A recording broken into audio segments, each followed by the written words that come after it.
kita ganti namanya menjadi Jokodok sudah. Matamu itu picak. Matamu picak itu. Jancuk jarang kan itu. Masih ingat kalian pengajian-pengajian seperti itu kan dulu banyak fenomena itu. Seperti pengajiannya contohnya Gus Nur. Itu rezim Jokowi itu. Wah, gini. Nah, inilah ustadz-ustadz zaman sekarang. Fenomenanya ya seperti itu, fenomena akhir zaman. Dulu nggak ada dalam pengajian itu sebut si fulan itu, si fulan begini, si fulan, nggak ada. Fenomena sekarang gampang. Jangankan sekelasnya Habib Bana Rizik Syihab saja seperti itu. Itu loh kelasnya cucu Nabi. Dakwah di depan jamaahnya, dakwah di sebuah majelis yang besar, dakwah di sebuah panggung yang besar, tapi menjelek-jelekkan si fulan ini, si fulan itu, apalagi itu seorang presiden.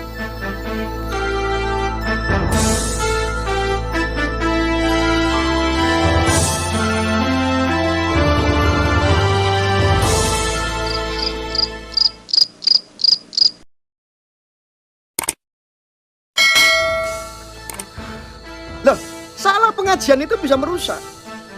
Maka kamu ketika ikut dalam pengajian itu harus pintar-pintar untuk memilah-milah. Mana pengajian yang harus kita datangi dan tidak. Sekarang sudah cukup banyak ya fenomena di akhir zaman ini. Untuk membedakan seperti apa? Sangat mudah dan gampang. Kamu datang ke tempat pengajian. Selesai kamu pulang dari pengajian tersebut, perasaan kamu itu bagaimana? Di dalam pengajian itu disuruh untuk membenci seseorang apa enggak? Ada kira-kira sebuah narasi-narasi dakwah yang kira-kira untuk menyakiti sesama manusia apa tidak? Menyebut si fulan itu, si fulan ini, si fulan itu apa tidak? Kalau masih dalam kategori hal-hal seperti itu, tinggalkan. Ngerusak pengajian itu. Tapi ketika kamu pulang dari pengajian, hati kamu adem, kamu lebih yakin bertetangga lebih baik, ketemu sesama manusia lebih baik, melakukan sesuatu kebaikan dengan sesama manusia itu baik. Diajarkan hanya untuk seperti itu. Ikuti. Tapi kalau kamu pulang dari pengajian yang pertama tadi saya sampaikan, akhir ceritanya dari pengajian itu hanya untuk membenci si fulan, gak usah diikuti. Masih ingat kalian pengajian-pengajian seperti itu kan dulu banyak fenomena itu. Seperti pengajiannya contohnya Gus Nur. Itu rezim Jokowi itu. Wah, gini. Nah, inilah ustadz-ustadz zaman sekarang. Fenomenanya ya seperti itu, fenomena akhir zaman. Dulu nggak ada dalam pengajian itu sebut si fulan itu, si fulan begini, si fulan, nggak ada. Fenomena sekarang gampang. Jangankan sekelasnya Habib Bana Rizik Syihab saja seperti itu. Itu loh kelasnya cucu Nabi. Dakwah di depan jamaahnya, dakwah di sebuah majelis yang besar, dakwah di sebuah panggung yang besar, tapi menjelek-jelekkan si fulan ini, si fulan itu, apalagi itu seorang presiden, seorang pemimpin. Itu fenomena akhir zaman. Banyak orang yang mengaku Habib seperti itu. Padahal zuriatnya sih katanya benar, cucu Nabi katanya. Ada seperti Zubi Nur. Ini fenomena akhir zaman ya seperti itu. Maka nggak usah diikutin yang pengajian-pengajian seperti itu. Wes to manut aku, penak. Ya.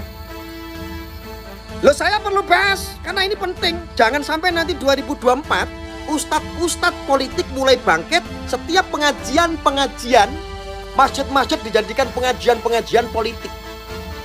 Saya sudah menyurati kemarin dari Siber NKRI.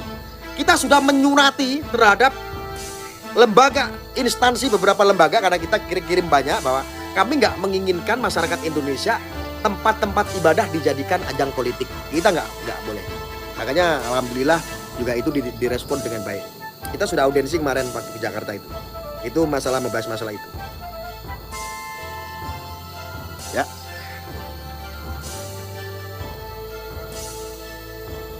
Revolusi akhlak kok ngono ya, orang nunggu model. Ya mungkin mereka yang suka teriak-teriak revolusi akhlak mungkin karena dia dan pengikutnya sendiri akhlaknya kurang mungkin. Ya seperti itu. Memang fenomena akhir zaman. Dulu nggak ada kiai, ulama, ustadz, dia ceramah sebut si fulan ini jelek, si fulan itu jelek. Tidak ada. Fenomena akhir zaman dan saat ini dipercayai hal-hal yang seperti itu. Karena dalam pengajian kalau nggak seperti itu katanya sepi. Jadi ada tantangan tersendiri walaupun menghujat si fulan. Umat Indonesia, umat Islam Indonesia sekarang kan banyak yang keblinger. Lebih suka kekacauan daripada kedamaian. Yang harusnya agama ini, adanya agama untuk perdamaian dunia, tetapi adanya agama untuk mengkotak-kotakkan perbedaan. Kalau bisa perang, itu kan mereka. Ya. Maka akar terorisme adalah intoleransi yang muncul dan berkembang menjadi pemikiran radikal. Ajaran ini dapat menyasar pada individu maupun kelompok yang apabila muncul kesempatan saling bertemu akan menimbulkan aksi tidak pidana terorisme. Betul. FPI. FPI adalah sebuah organisasi keagamaan. Di lapangan itu sangat lumayan bagus sosialnya dulu. Humanity-nya juga bagus. Saling gotong royong dan saling bantunya juga bagus dulu itu FPI. Tetapi ketika sudah disasar masuk paham-paham radikal, maka FPI ini menjadi rusak. Dia tiba-tiba ganas menjadi intolerannya tambah sangat.